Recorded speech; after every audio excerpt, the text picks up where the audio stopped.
तो high class 12 students, तो आज हम करेंगे पॉलिटिकल साइंस का फर्स्ट चैप्टर जिसका नाम है राष्ट्रीय निर्माण की चुनौतियाँ। तो इसी चैप्टर को आज हम वन शॉट में कंप्लीट करेंगे। और आपको नोट्स से लेकर पीडीएफ कुछ भी चाहिए तो हमारे टेलीग्राम चैनल में आपको मिल जाएगा। नोट्स, पीडीएफ और कुछ भी आपको चाहिए तो हमारे टेलीग्राम चैनल में आपको फ्री में मिल जाएगा और आपको कंप्लीट भी करवा दिया जाएगा। Class 12 batch all subject. तो और आपको इसमें 9, 10, 11, 12 के छात्रों सभी के लिए पढ़ाया जाता है। तो यह 9 to 12 तक क्लासेस होता है, आर्ट साइंस सब के लिए। साथ ही इसमें एमसीक्यू क्वेश्चन भी दिया जाएगा बाद में, और प्रीवियस क्वेश्चन भी करवाया जाएगा। साथ में क्वेश्चन पेपर भी दिया जाएगा जो एग्ज़ाम के लिए है, और ये नोट्स के साथ पीडीएफ भी आपको फ्री में मिलेगा सब। तो आज हमारा पहला चैप्टर क्या नाम है, राष्ट्र निर्माण की ये चुनौतियाँ। तो उसी के बारे में आज फर्स्ट चैप्टर करेंगे। तो स्टार्ट करते हैं आज का चैप्टर।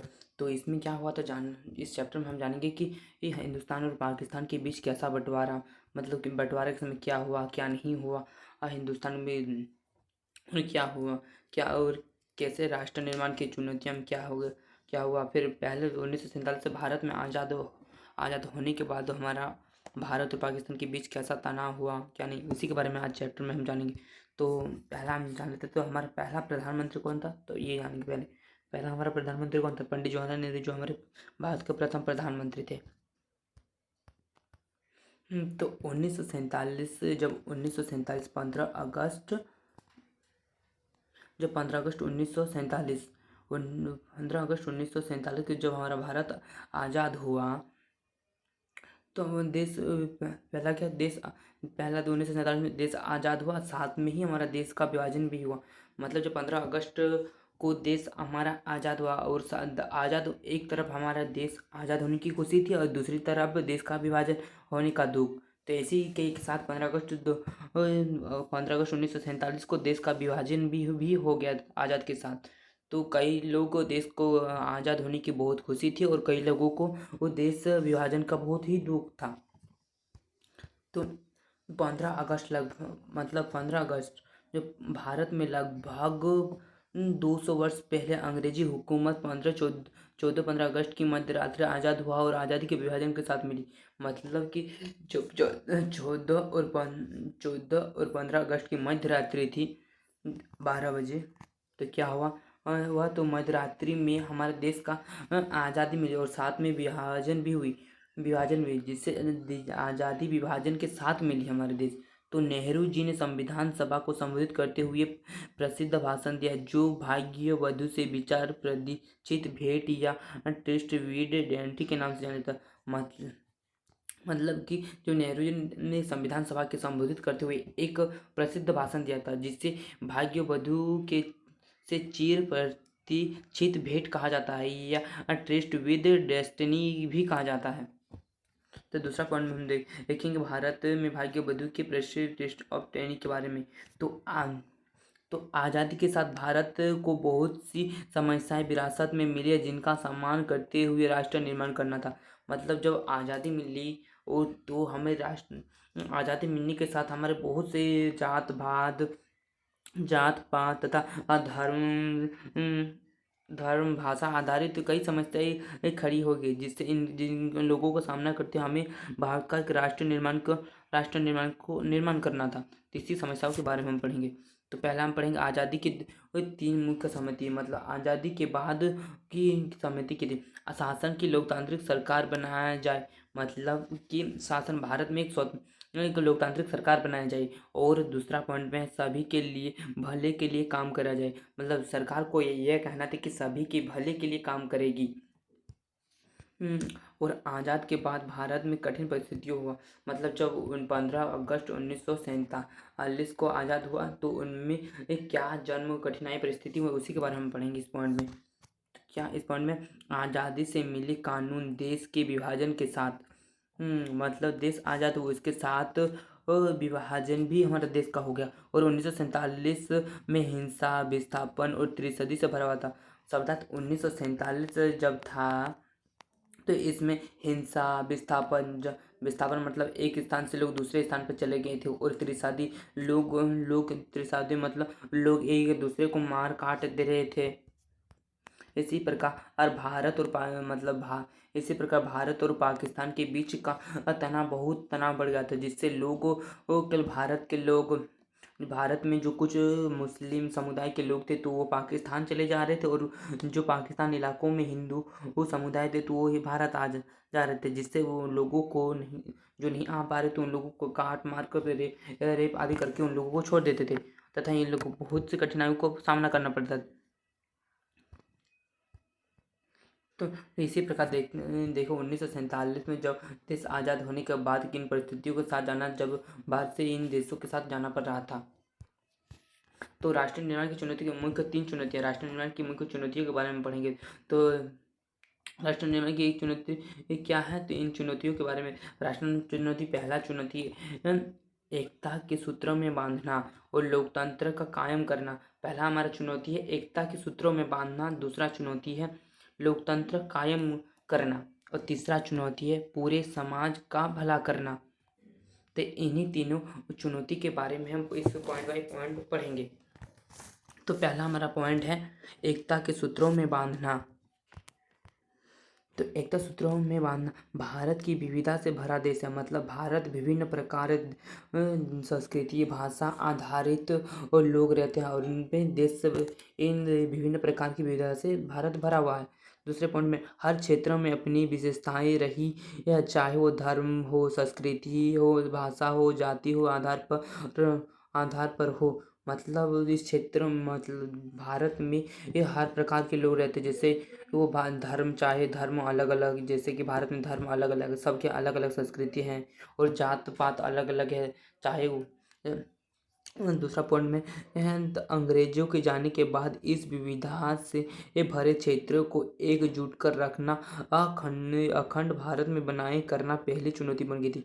मतलब वो कि सब जात पात धर्म लिंग आधारित भेदभाव को एक साथ सूत्रों में बांधना बहुत ही कठिन हो गई थी। तो हमारा फर्स्ट चुनौती। सेकंड चुनौती में हम पढ़ेंगे लोकतंत्र को कायम करना। तो आज़ादी से पहले यह तय किया गया कि भारत एक संसदीय शासन पर आधारित प्रतिनिधित्व मूलक लोकतंत्र स्थापित करेगा। मतलब शासन के आज़ादी से पहले जो 15 अगस्त 1947 था, उससे पहले जब भारत आज़ाद, उससे पहले ये संसदीय शासन प्रतिनिधित्व मूलक स्थापित करेगा, उससे फैसला ले रहे थे। और इतने बड़े देश में इसे कायम करना पूरी सबसे बड़ी चुनौती। मतलब लोकतंत्र देश में लोकतंत्र कायम करना तो एक लिए सबसे बड़ी चुनौती, जो दूसरी चुनौती थी हमारी। और तीसरी चुनौती में हम पढ़ेंगे पूरे समाज का भला करना, मतलब जो अल्पसंख्यकों की हितों की रक्षा करना तथा जाति भाषाई तथा विभिन्न प्रकार के जो लोग रहते उन लोगों के गरीबी रोजगारों की समस्याओं के बारे में ये भला करना। तो हम इसी के बारे में पढ़ेंगे। तीसरे पढ़ेंगे पूरे समाज का भला करना। तीसरी सबसे बड़ी चुनौती थी कि समूचे समाज का विकास हो, सभी तबको इनका लाभ मिले। मतलब तीसरी सबसे बड़ी चुनौती थी कि समाज में सबका विकास हो और इन लोगों का सबका लाभ हो, ना कि एक का लाभ हो। और भारत को आज़ादी के बाद वंचित अल्पसंख्यकों को एक साथ लेकर सभी के लिए समानता व्यवहार करना। मतलब भारत के जो लोग होते हैं उन लोगों सब अल्पसंख्यकों को साथ एक समान व्यवहार करना, ना कि उन लोगों को कभी छुआछूत, ना अल्पसंख्यकों को क्रूरता से व्यवहार करना, और गरीब बेरोजगार जैसे समस्याओं को खत्म करना, आर्थिक विकास का हासिल करना था। और गरीब बेरोजगार और जैसे अन्य प्रकार की समस्याएं, तो उन आर्थिक समस्याओं को दूर करना था और विकास को हासिल करना था मकसद तीसरी चुनौती में। तो और भारत में विभाजन के बारे में पढ़ेंगे। अब भारत के विभाजन जो पूरे ये जैसे मान लेते हैं कि ये अखंड भारत था, तो उसी टाइम जब 15 अगस्त 1947 से जब हमारा देश आज़ाद हुआ, तो तब क्या हुआ, तो भारत और पाकिस्तान के बीच भारत और पाकिस्तान दो देश बने, जो एक हिंदुस्तान कहलाए और दूसरा पाकिस्तान। तो और इसमें एक हम पढ़ेंगे इसके बारे में द्विराष्ट्रीय सिद्धांत। जो द्विराष्ट्रीय सिद्धांत ये मुस्लिम लीग ने लाई थी, तो द्विराष्ट्रीय सिद्धांत के बारे में पढ़ेंगे हम। तो द्विराष्ट्रीय सिद्धांत क्या है? मतलब द्विराष्ट्रीय सिद्धांत आज़ादी से पहले मुस्लिम के द्वारा किया गया था। मतलब कि द्विराष्ट्रीय जो सिद्धांत जो आज़ादी 1947 से आज़ादी से पहले यह मुस्लिम लीग के द्वारा लाया गया था। इस सिद्धांत में तहा दो कौमों को था, जिसमें हिंदू और मुस्लिम। मतलब इस सिद्धांत में दो कौमें थे, जो वो एक हिंदू थे और एक मुस्लिम थे। जो विभाजन धर्म के आधार पर हुआ था। मतलब इसका जो विभाजन, कौमों का विभाजन किसके आधार पर हुआ था? इनके हिंदू और मुस्लिम के कौमों के आधार पर हुआ था इन लोगों का विभाजन। और जिस समूह मुसलमानों के लिए अलग देश मांग की गई थे। मतलब जो मुसलमान थे वो अपने लिए अलग देश मांग रहे थे, जिनका नाम पाकिस्तान पड़ा, और कांग्रेस ने इनको विरोध किया। मतलब जो मुसलमान के लीग के समुदाय के लोग थे वो अपने लिए दूसरे अलग देश मांग रहे थे, जिसका नाम पाकिस्तान पड़ा था। बट इन लोगों को कांग्रेसों ने इन पाकिस्तानों के अलग द्विराष्ट्रीय सिद्धांत को इन लोगों ने विरोध किया, कांग्रेसों ने। तो विभाजन की प्रक्रिया में द्विराष्ट्रीय सिद्धांत का क्या हुआ था? तो यह फैसला हुआ कि जिस भूमि भाग पर इंडिया का नाम पड़ा, वह जिस भूमि भाग को इंडिया के नाम से जाना था। मतलब एक हिस्सा पाकिस्तान पड़ा और एक हिस्सा इंडिया। तो इसी तरह इस तरफ पाकिस्तान पड़ा तो इस तरफ अब इंडिया पड़ा, इसी प्रकार। तो इसका इंडिया नाम पड़ गया और इसका पाकिस्तान पड़ गया। मतलब उससे भारत और पाकिस्तान के नामों दो देशों के बीच बंटवारा हुआ। तो हिंदू और पाकिस्तान के बीच दो देशों के बीच बंटवारा हुआ 15 जब 1947 था, आज़ादी के बाद। यह विभाजन दर्दनाक थी। इस पर फैसला करना और अमल में लाना फिर भी कठिन था। मतलब जब विभाजन हो रहा था, इनका विभाजन दर बहुत ही दर्दनाक थी, और इन पर फैसला करना और अमल करना भी बहुत ही कठिन थी। और यहाँ तय किया गया है कि धार्मिक बहुसंख्यकों के विभाजन के आधार पर किया जाए। मतलब जो वो थे उन लोगों को उन लोगों ने क्या किया, तो उन लोगों को ने क्या कि धार्मिक जो बहुसंख्या थी उनके आधार पर देश को विभाजन कर दी गई। और इसके मायने कि जिन इलाकों में मुसलमान बहुसंख्यक थे ये इलाके पाकिस्तान के भाग में होंगे और शेष हिस्से भारत में होंगे। मतलब जिन इलाकों में ज़्यादा मुस्लिम लीग के समुदाय के लोग थे तो वहाँ पाकिस्तान कहलाए, और जिस बाकी समुदाय जो शेष हिस्से बचे वो भारत कहलाए। और दूसरे पॉइंट में यहाँ बात थोड़ी आसान जान पड़ती है कि लेकिन इसमें कई किस्म की दिक्कतें थी। पहली बात यहाँ तो कि इंडिया ब्रिटिश में कोई भी एक इलाका ऐसा नहीं था जहाँ मुसलमान बहुसंख्यक थे। मतलब जैसे भारत और पाकिस्तान मान लेते हैं कि ये है अखंड भारत, तो इनमें कोई इलाका,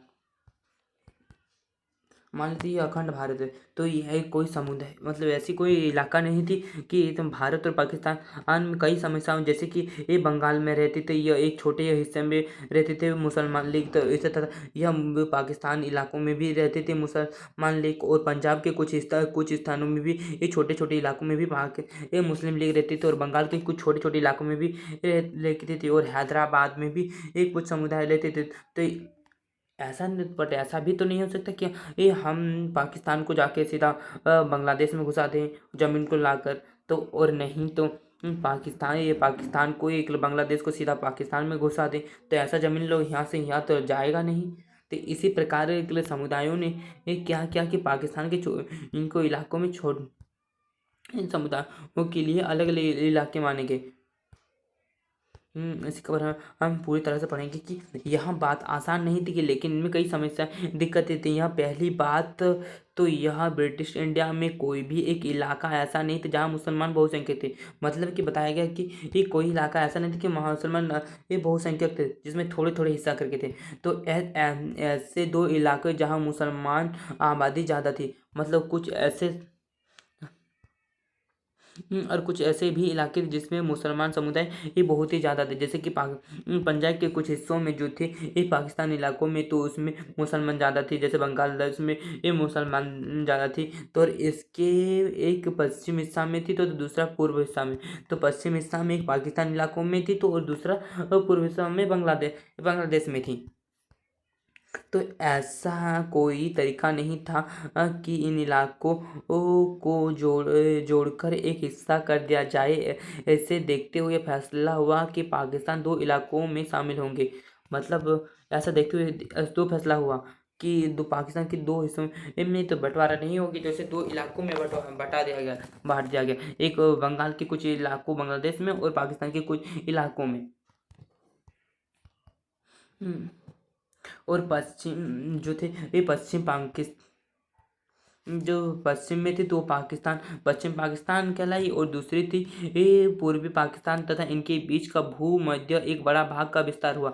जैसे दूसरी बात, यह मुसलमान बहुलक बहुलर हर इलाका पाकिस्तान में जाने पर राजी या राजी भी नहीं था। मतलब बहुत से मुसलमान थे जो वो वहाँ पाकिस्तान जाने के लिए राजी नहीं थे। मतलब जो भारत में पाकिस्तान रहते थे, जो अखंड भारत था 1947 के बाद जब आज़ाद हुआ, तो बहुत से जो मुस्लिम समुदाय के लोग थे तो वहाँ पाकिस्तान जाने के लिए बहुत से तैयार भी नहीं थे। जो एक ये पश्चिम में पाकिस्तान पड़ा और दूसरा बांग्लादेश, तो यहाँ एक देश से दूसरे देश जाने के लिए वो राजी भी नहीं थे। मतलब कुछ ऐसा होता है कि जब आप कहीं रहते हैं, आप कहीं रहते हैं और आपको कुछ आपके पीढ़ी दर पीढ़ी रहते हैं, तो आपको वहाँ जाने का, वह छोड़कर कहीं जाने का मन तो नहीं करता किसी का। तो उसमें कुछ फैमिली अटैच फील्स टच होती है किसी ज़मीन पे। तो इस कारण एक स्थान से दूसरे स्थान जाने के लिए वो राजी नहीं थे। तो दूसरा पॉइंट में जो एक नाम हमारे थे, तो अब्दुल गफ्तार खान के बारे में।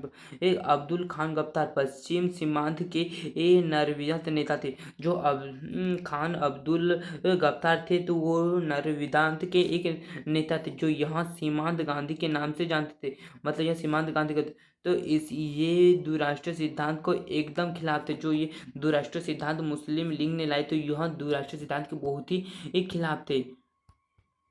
और तीसरी समस्या यहाँ, वो तीसरी समस्या में और विकट क्या थी, तीसरी समस्या और ये विकट थी कि ब्रिटिश इंडिया के मुसलमान बहुलक प्रांत के पंजाब और बंगला के अनेक हिस्से बहुसंख्यक गैर मुसलमान की आबादी वाले थे।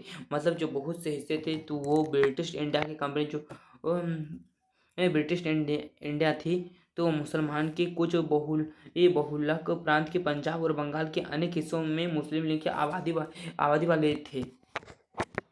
और पंजाब और बंगाल में बंटवारा, बंगाल में बंटवारा। तो इसी के बारे में पंजाब और बंगाल के बंटवारे के बारे में पे एक ऐसा फैसला हुआ कि इन दोनों प्रांतों को बंटवारा धार्मिक बहुसंख्यों के आधार पर हुआ, जिन पर जिले स्तर पर विभाजन किया।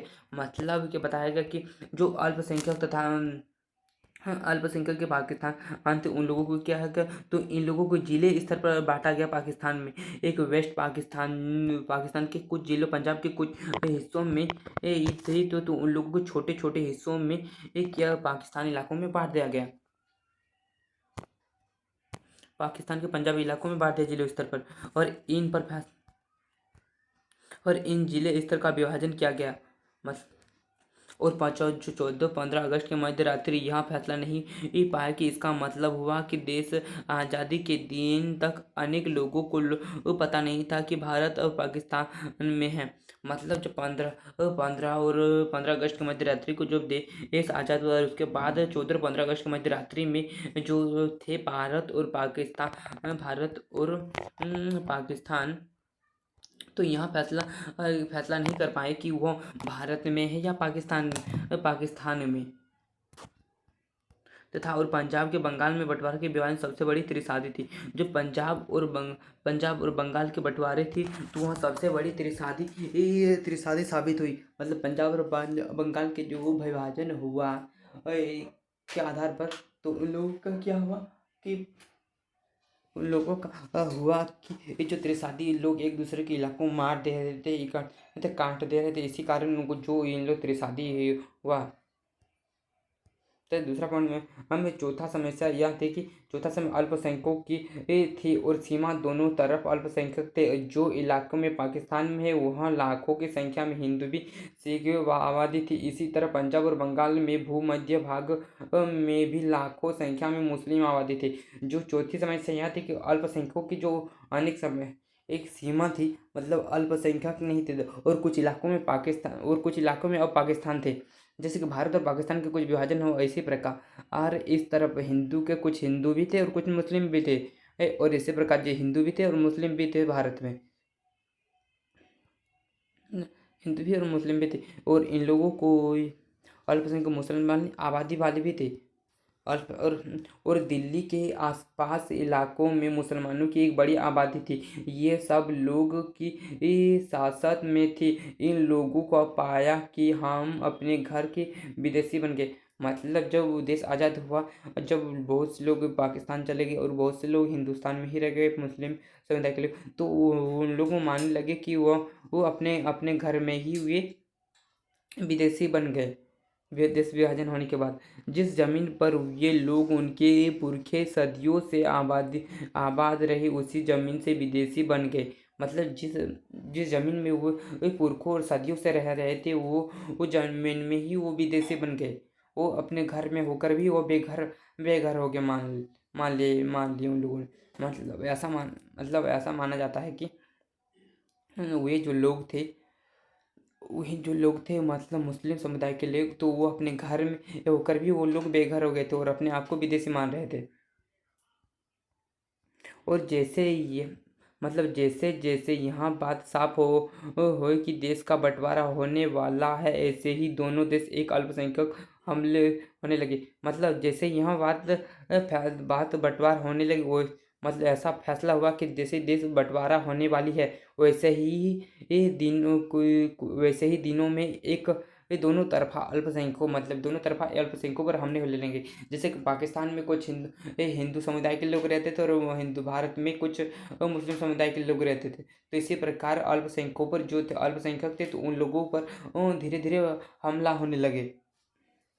और और कोई भी इस बात पर अनुमान नहीं लगा सकता कि यहाँ समस्या विकट रूप धारण कर ली। मतलब जो यहाँ समस्या थी, वहाँ धीरे धीरे पूरा विकट समस्या उत्पन्न हो गई। और इस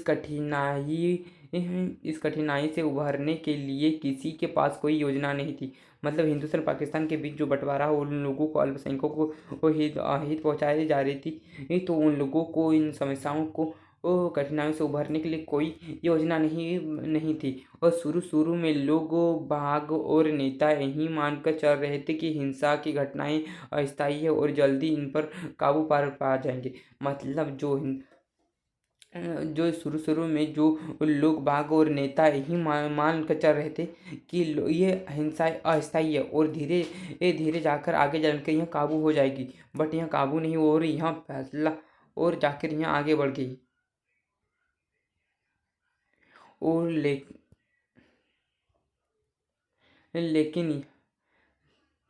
लेकिन यहाँ सबसे बड़ी बाहर हो गई है। मतलब कि लेकिन सबसे जल्दी हिस्सा नियंत्रण के बाहर हो गई, और दोनों तरफा अल्पसंख्यकों के पास एकमात्र रास्ता कि यहाँ बाज कर वे अपने घरों में छोड़ दे। मतलब दोनों तरफ जो हिंदुस्तान पाकिस्तान के कुछ समुदाय के हिस्से समुदाय कुछ अल्पसंख्यक थे, तो उन लोगों को कोई रास्ता नहीं था कि दोनों तरफ कि वो एक स्थान से वहाँ अपने घरों जो घर थे वहाँ छोड़कर वहाँ चले जाए दूसरा स्थान पर। और कई भारत में लोग ट्रेनों पर कई चढ़कर जा रहे थे। कई समय जैसे कि कई समस्या जो उन्हें ऐसा चंद घंटों की मोहलत के भीतर करना पड़ता था। मतलब कुछ अल्पसंख्यक तो मतलब ऐसे कुछ लोग, तो उन लोगों को जल्द घंटों के वो करना पड़ता था, उन लोगों को जल्दी से जल्दी जाना पड़ता था। और ऐसे ही कुछ हमले भारत की ट्रेनों में 1947 के दशक में ऐसे ही चढ़कर जा रहे थे। देश के अब दूसरा पॉइंट पे होंगे देश के विभाजन का परिणाम। मतलब देश के विभाजन के बाद हिंदू और मुस्लिम के बीच क्या हुआ था, अल्पसंख्यकों के बीच तथा से उसी के बारे में। विभाजन के समय स्थानांतरित, आकस्मिक, अनियोजित और त्रसादी से भरा था। मतलब विभाजन के बाद समय जो वो स्थानांतरण थे, वो आकस्मिक होकर एक स्थान से दूसरे स्थान पर जाने पड़ रहे थे, और वहाँ अल्पसंख्यकों तथा समुदायों को मारपीट पा रहे थे, और वो बहुत लोगों को मार दे रहे थे। और बड़े पैमाने पर सांप्रदायिकता का हिंसा हुआ, और बहुत बड़े पैमाने पर सांप्रदायिकता मतलब कि धर्म, जात और भाषा के आधार पर मारपीट हुआ और लाहौर, अमृतसर और कलकत्ता में एक समुदाय के लोगों ने दूसरे समुदाय के लोगों को बेरहमी से मारा। मतलब लाहौर, अमृतसर, कलकत्ता जैसे कुछ हिस्सों में तथा समुदाय जो समुदाय के दूसरे समुदायों को वो बहुत बेरहमी से मार रहे थे। और सरहद सरहद मतलब बॉर्डर, सरहद के दोनों तरफ अल्पसंख्यकों की अस्थायी शरणार्थी शिविरों को पनाह लेनी पड़ी। मतलब जो सरहद में अल्पसंख्यक थे वहाँ स्थायी तौर पर शरणार्थी शिविरों में पनाह लेना पड़ रही थी और पैदल चलकर लोगों कई मील फसल की। मतलब जो अल्पसंख्यकों विभाजन होने लगे थे जिससे लोग डर के मारे इधर से उधर जा रहे थे, इसी प्रकार लोग भागने के लिए वहाँ कई किलोमीटर तथा कई मील तक वहाँ पैदल ही चल रहे थे।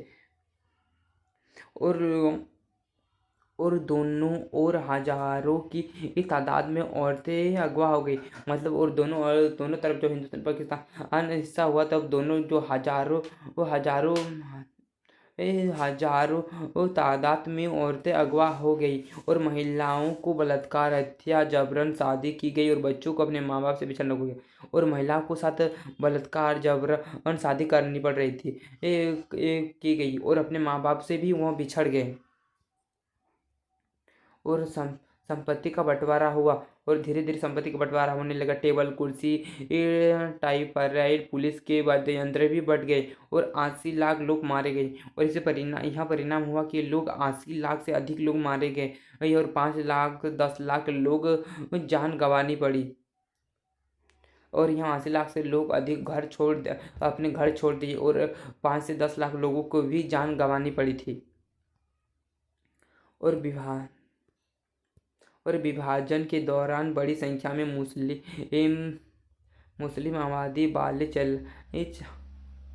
आबादी पाकिस्तान चली गई। और विभाजन के दौरान जो बहुत से मुस्लिम इलाके थे वो पाकिस्तान चले गई और इसके बावजूद 1951 में वक्त भारत में कुल आबादी 12% मुसलमान थी। मतलब 1951 में लोगों भारत में कुल कितनी फीसदी मुसलमान थे, तो 12% सिर्फ मुसलमान थे 1951 में। और आज़ादी के जश्न में गांधी जी ने हिस्सा नहीं लिया था। और गांधी जी ने हिस्सा क्यों नहीं लिया, इसी के बारे में इस पॉइंट में पढ़ेंगे कि गांधी जी ने हिस्सा लिया था। महात्मा गांधी ने इस में हिंसा दुख थे।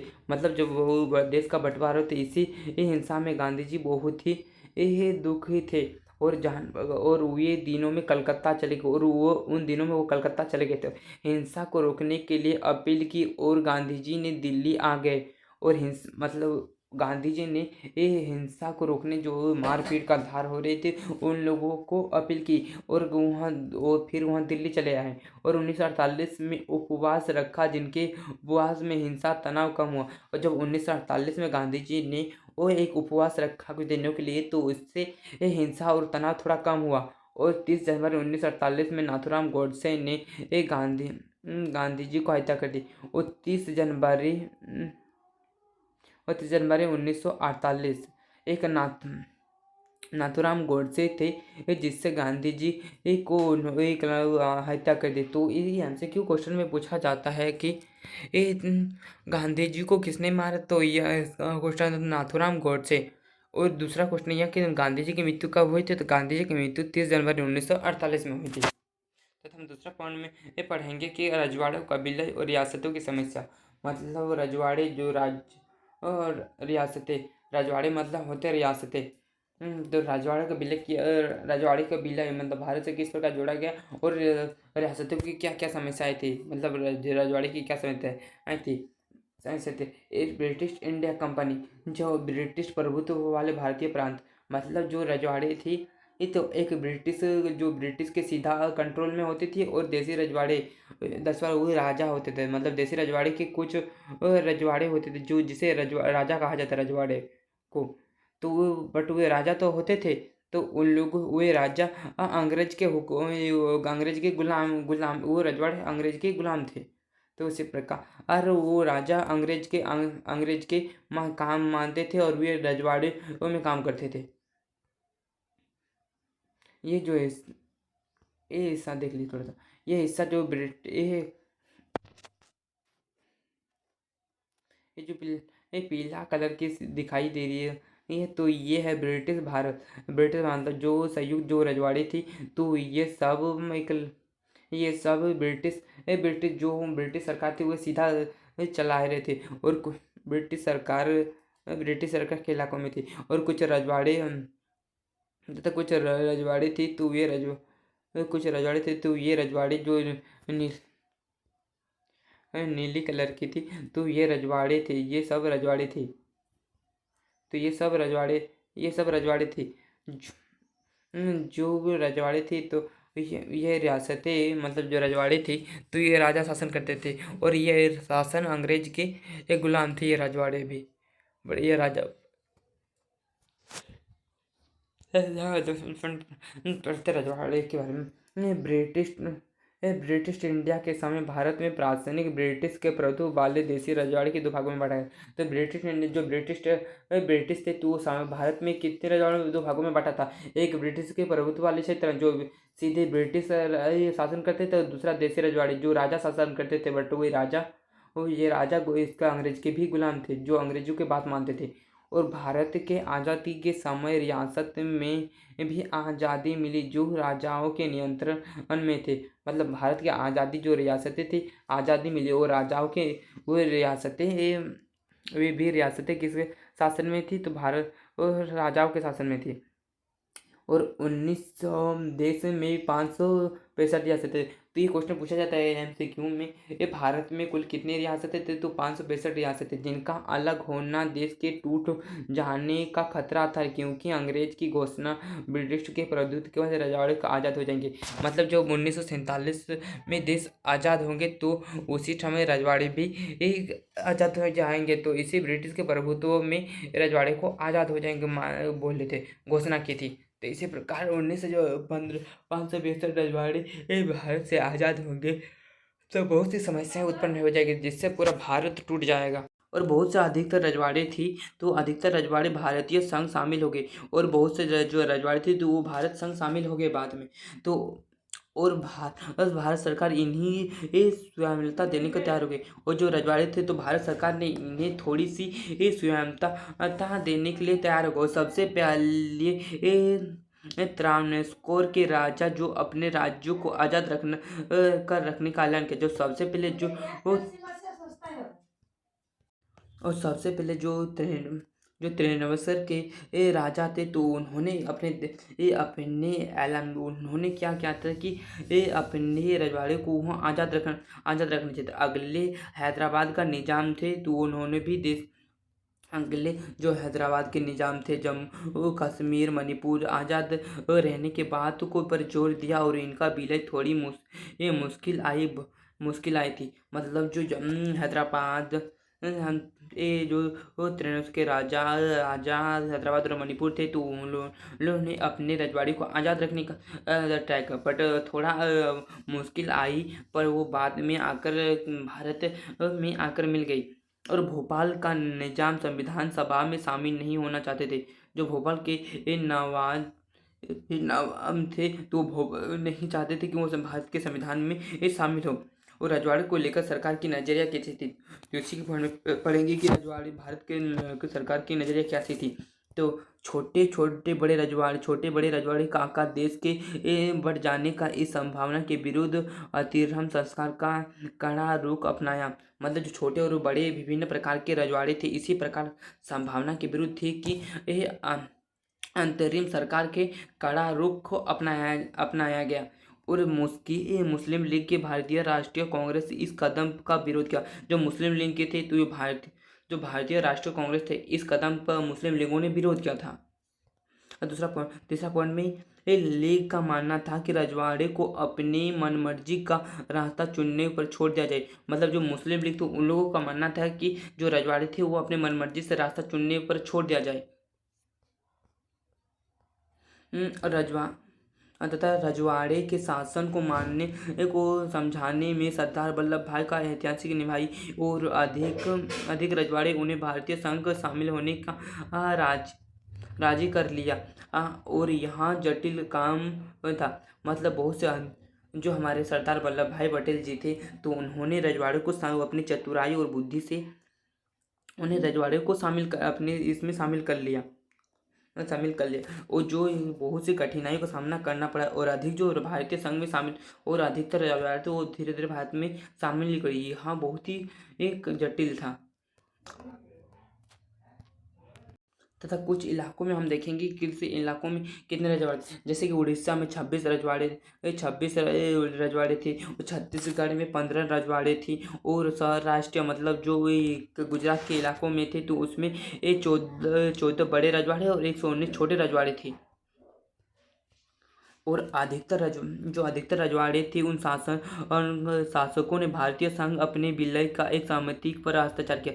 मतलब जो अधिकतर रजवाड़े थे वो अपने विलय भारत के साथ मिल गए और एक पत्र पर हस्ताक्षर किए। इस सहमति पत्र को ट्रस्टमेट ऑफ एक्सलेंट कहा जाता। मतलब जो रजवाड़े भारत के साथ मिलने के लिए तैयार थे उस पत्र में साइन करने के लिए तैयार तथा साइन करने तो उस पत्र को कहा गया इंस्ट्रूमेंट ऑफ एक्सलेंट।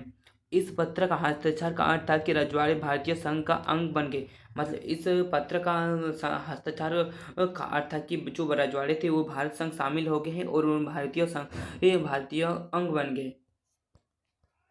और जैसे जूनागढ़, हैदराबाद, कश्मीर और मणिपुर रियासतों की कठिन साबित हुआ। जो जूनागढ़, हैदराबाद, कश्मीर और जो विलय नहीं हो रहे थे तो उन लोगों को बाद में शामिल कर लिया गया, बट उन लोग बाद में शामिल हो गए और इन लोगों को बहुत सी कठिनाइयों का सामना करा। और हैदराबाद के विलय के बारे में इस पॉइंट पढ़ेंगे। मतलब हैदराबाद के जो नवाब थे तो नवाब थे उन लोगों को क्यों नहीं हैदराबाद में विलय हो रहे थे। यही है भारत का हैदराबाद का इस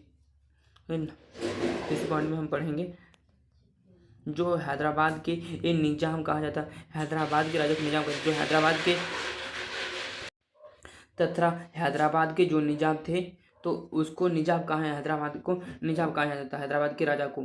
और ये दुनिया का सबसे गंभीर शुमार थे। मतलब वो दुनिया के अमीरों लोगों में शुमार था। मतलब जो हमारे देश में जैसे कि विश्व में अमीर कौन अभी वर्तमान में विश्व में सबसे अमीर कौन है तो एलन मस्क है। उसी प्रकार वे देश के सबसे अमीर लोगों में शुमार होते थे। वो जैसे कि देश के अमीर लोगों में जाने जाते थे। निजाम और उसके सैनिक राजाकार किसानों और महिलाओं को शोषण करते थे। मतलब जो निजाम और उसके सैनिक थे वहाँ किसानों और राजा महिलाओं का भी वो शोषण करते थे और निजाम के खिलाफ लोग आंदोलन किया। इस निजाम आंदोलन में कुचलने के लिए एक गुंडे राजा करते। मतलब ये निजाम के खिलाफ और फिर निजाम के खिलाफ लोगों ने आंदोलन किया और निजाम के जो आंदोलन कुचलने के लिए थे वो गुंडे राजकर भेजे गए। और रजाकर बहुत सांप्रदायिक थे और गैर मुसलमान को अपना निराशा बनाने लगे। जो राजाकर थे निजाम तो ये क्या संप्रदाय थी और गैर मुसलमानों को निशान बना ले और राजाकरों ने लूटपाट मचाई है बलात्कार के उतर आए लास्ट में। और भारत सरकार ने वहाँ भी जानना चाहा कि इसके लिए सेनापति भेजी गई और कुछ समय संघर्ष किया और भारत सरकार के द्वारा कुछ जनता की सुरक्षित के लिए सेनापति भी भेजे गए और कुछ समय तक संघर्ष भी रहा और बाद में इस निजाम को आत्मसमर्पण कर दिया और इस प्रकार हैदराबाद का विलय में संघर्ष हुआ। मतलब बाद में जो 4 महीनों तक हैदराबाद के साथ निजाम के साथ बातचीत हुआ तथा कुछ कठिनाइयों का सामना करना पड़ा तथा यहाँ बाद में निजाम से आकर मिल गई। निजाम जाकर आकर बाद में भारत के संग विलय होगी। तथा मणिपुर का विलय के पढ़ेंगे पॉइंट में पढ़ेंगे कि मणिपुर का विलय किस प्रकार हुआ। मणिपुर विलय में मणिपुर के राजा जो बोधचंद्र सिंह थे भारत के साथ विलय में सहमति पत्र शासन किया। जो मणिपुर के राजा बोधचंद्र थे तो वहाँ भारत के साथ वहाँ सीधा सहमति के लिए सीधा सहमति हो गए और इसके बदले उन्होंने स्वयंता बरकरार रखने का आत्मविश्वास दिया। मतलब इसके साथ जो सहमति बरकरार रखने का आत्मविश्वास दिया और मणिपुर भारत का पहला राज्य बना जहां पर सार्वभौमिक वयस्क मत अधिकार का प्रयोग हुआ, जो 1948 जून 1948 में किया गया। जो मणिपुर पहला ऐसा राज्य में जो सार्वभौमिक वयस्क मत अधिकार का प्रयोग किया गया था। तो ये एमसीक्यू क्वेश्चन में पूछा जाता है। तो सार्वभौमिक वयस्क अधिकार भारत के किस राज्य में पहला किया गया? तो यह मणिपुर। और कब किया गया? तो जून 1948 में किया गया था। तो मणिपुर की कांग्रेस चाहती थी कि मणिपुर का विलय भारत में हो जाए। मतलब जो मणिपुर के जो कांग्रेस थी तो वहाँ चाहती थी कि मणिपुर का विलय भारत के साथ हो जाए। और लेकिन मणिपुर की जनता नहीं चाहती थी कि वो मणिपुर का विलय भारत में विलय के भारत को हो जाए और हो जाए। लेकिन आज भी जनता इस प्रकार खुशी नहीं है। मतलब जो मणिपुर का विलय नहीं चाहती थी कि जनता के भारत के साथ वहाँ विलय है। लेकिन आज भी बहुत से जनता जो है इस प्रकार को जनता खुश नहीं थी। और राज्यों का पुनर्गठन के चैप्टर पढ़ेंगे कि राज्यों को निर्माण कैसे हुआ, कब से हो गया। मतलब भारत तो जब देश आज़ाद हुआ तो 1920 में यहाँ फैसला लिया गया था कि 1920 में ये फैसला, देश ना आज़ाद होने से पहले 1920 में यहाँ फैसला लेगा कि ये राज्यों को भाषा के आधार पर बांटा जाए। तब बट ये नहीं हो पाया। अगर देश के आज़ादी के बाद मतलब कई समस्याओं के कारण तो बाद में राज्य पुनर्गठन का निर्माण करवाया गया। तो राज्य के पुनर्गठन जब अंग्रेजों शासन उन्होंने प्रशासनिक व्यवस्था के आधार पर राज्यों का पुनर्गठन किया और नागपुर अधिवेशन 1920 के यहाँ मान लिया गया कि राज्यों का पुनर्गठन भाषा के आधार पर होगा। मतलब जो अंग्रेजी शासन उन्होंने प्रशासनिक व्यवस्था के आधार पर राज्यों का पुनर्गठन किया था। और नागपुर अधिवेशन 1920 में आज़ादी से पहले यह मान लिया था कि राज्यों का पुनर्गठन भाषा के आधार पर होगी। लेकिन आज़ादी के बाद इन परिस्थितियों को माहौल बदलना पड़ा और देश का बंटवारा हो गया। जब 1915 अगस्त 1947 को देश आज़ाद हुआ तो यहाँ भारत के साथ कई समस्या उत्पन्न हुई जिससे देश आज़ाद नहीं हो पाई। और नेताओं को ऐसा लगने लगा कि अगर वहाँ भाषा के आधार पर राज्यों का पुनर्गठन हुआ तो देश का अर्थव्यवस्था फैल जाएगी और देश टूटने का खतरा हो जाएगा। मतलब जो नेता थे, कुछ नेता, तो ऐसा उन लोगों को लगने लगा था कि राज्यों का जो पुनर्गठन भाषा के आधार पर होगी तो देश में अव्यवस्था फैल जाएगी और देश तो धीरे धीरे टूटने लगेगा। और इसलिए सरकार ने फैसला लेने पर डर रही थी। मतलब भाषा के आधार पर सरकार राज्यों को बनाने के लिए डर रही थी और भाषा के आधार पर राज्यों को पुनर्गठन पर बनाया गया पहला राज्य था। तो भाषा के आधार पर बना पहला राज्य था आंध्र प्रदेश। तो वो पुराने समय मद्रास तेलुगु भाषा क्षेत्रों का विरोध मद्रास के वर्तमान तमिलनाडु, आंध्र प्रदेश, केरल शामिल थे। जो पुराने समय में मद्रास थे तो इन इलाकों में मद्रास फैला हुआ था। जैसे कि इन इलाकों में मद्रास फैला हुआ था। क्या था? इन इलाकों में मद्रास फैला हुआ था। मद्रास पूरा फैला था। जैसे उनमें शामिल थे तमिलनाडु, आंध्र प्रदेश, केरल और कर्नाटक और देश भी शामिल थे मद्रास इलाकों में। तो यहाँ एक विशाल आंदोलन आरंभ हो गया। जब यहाँ आंध्र प्रदेश, जब तमिल भाषा के कुछ लोग रहते थे तो वहाँ चाहते थे उन लोगों के लिए एक अलग राज्य बनाया जाए। उन लोगों का तो मांग था कि तेलुगु भाषा के लोग रहते थे तो उन लोगों को मांग था कि वो उनके लिए अलग राज्य बनाए जिसका नाम आंध्र प्रदेश राज्य एक बनाया जाए। जो आंध्र प्रदेश नामक एक अलग राज्य बनाया जाए जो तेलुगु भाषा के आधार पर अलग आंध्र प्रदेश बनाया जाए। और भोटी श्री रामेलु अनिश्चित भूख हड़ताल में पोटी श्री रामुलु अनिश्चित काल भूख हड़ताल में बैठ गए और 56 दिनों के लिए मृत्यु होगी। जो पोटली श्री रामेलु वो थे जो अनिश्चित रूप से 56 दिनों के लिए भूख हड़ताल में बैठ गए। और जब उसकी मृत्यु हुई तो बाद में उन लोगों की और भी यहाँ जब मृत्यु हुई 56 दिनों बाद भूख के कारण श्री रामुलु जी की, तब यहाँ हड़ताल और भी गंभीर हो गई। रामेलु की मृत्यु के बाद यह हिंसक आंदोलन में शुरू हुआ। और जो रामेलु थे यह उसकी मृत्यु को यहाँ हिंसक आंदोलन में शुरू होगी और लोग सड़क पर आ गए और कांग्रेस के विधायकों का इस्तेमाल किया गया और कांग्रेस विधायकों का इस्तीफा दे दिया। अथवा में नेहरू सरकार ने आंध्र प्रदेश को मांग ली। मतलब जो लोग रहते थे सड़क के किनारे और जब श्री रामलल्लू की मृत्यु के बाद लोग सड़क और हिंसा के रूप में आ गए, और जो उन लोगों के विधायक थे आसपास के, तो उन लोगों ने इस्तीफा ले ली, और अंत में नेहरू सरकार ने आंध्र प्रदेश की मांग मान ली। जो लास्ट में नेहरू जी ने, पंडित जवाहरलाल नेहरू ने क्या कि आंध्र प्रदेश की जो अलग राज्य बनाने की नीति थी वह मान ली, और 1952 में आंध्र प्रदेश भाषा के आधार पर अलग राज्य बनाने की घोषणा कर दी गई। और राज्यों का पुनर्गठन आयोग कब किया गया था? गठन किया गया था 1953 में राज्य पुनर्गठन का आयोग का निर्माण किया गया था। तो उसी पॉइंट में राज्यों का पुनर्गठन